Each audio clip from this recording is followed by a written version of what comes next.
Cherthala block Congress കമ്മിറ്റിയുടെ നേതൃത്വത്തിൽ Kerala water authority ഓഫീസിന് മുന്നിൽ ധർണ സംഘടിപ്പിച്ചു.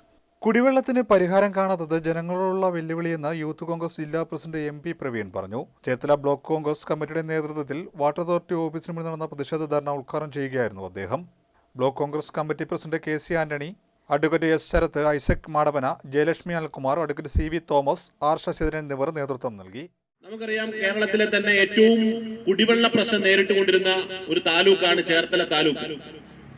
ചേർത്തല താലൂക്കിലെ ചേർത്തലയും അതുപോലെ തന്നെ അരൂരും അടക്കമുള്ള പ്രദേശങ്ങളിൽ ഒരു കാലത്ത് ശ്രീ AK ആന്റണി ഇവിടെ ജപ്പാൻ കുടിവെള്ള പദ്ധതിയുമായി ബന്ധപ്പെട്ടുള്ള ആ ബൃഹത്തായ പദ്ധതി കൊണ്ടുവരുന്നത് വരെ കേരളത്തിൽ ഇത്രയും അധികം കുടിവെള്ള പ്രശ്നം അനുഭവിച്ച ഒരു സമൂഹം കേരളത്തിൽ എങ്ങും ഉണ്ടായിരുന്നില്ല.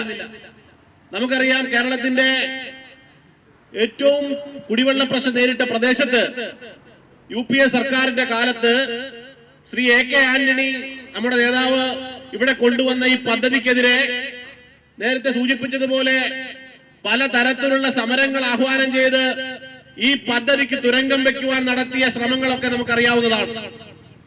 ഇപ്പോ ഇന്ന് ദേശീയ ഹൈവേയുമായി ബന്ധപ്പെട്ട് NH-66 ബന്ധപ്പെട്ട് ഇവിടെ പണി നടക്കുമ്പോ അരൂര് മുതൽ തുറവൂര് വരെയുള്ള പ്രദേശത്ത് നിരന്തരമായ പ്രശ്നങ്ങൾ സൃഷ്ടിച്ചുകൊണ്ട് ജനങ്ങൾക്ക് സഞ്ചരിക്കുവാൻ കഴിയാത്ത തരത്തിലുള്ള റോഡ് ഗതാഗതം പാരലായിട്ട് ഒരുക്കാതെ, സമാന്തരമായി ആ ഗതാഗതം ഒരുക്കാതെ വളരെ മിസ്മാനേജ്മെന്റിലൂടെ ഒരു ദേശീയ ഹൈവേയുടെ പണി നടക്കുമ്പോ 8 മണിക്കൂറും 10 മണിക്കൂറും ഈ നാട്ടിലെ ജനങ്ങൾ വഴിയിൽ കിടക്കുന്ന സാഹചര്യമുണ്ടെന്ന് കേരളത്തിന്റെ പ്രതിപക്ഷ നേതാവ് കഴിഞ്ഞ ദിവസം നിയമസഭയിൽ വളരെ വ്യക്തമായി പറയുകയുണ്ടായി.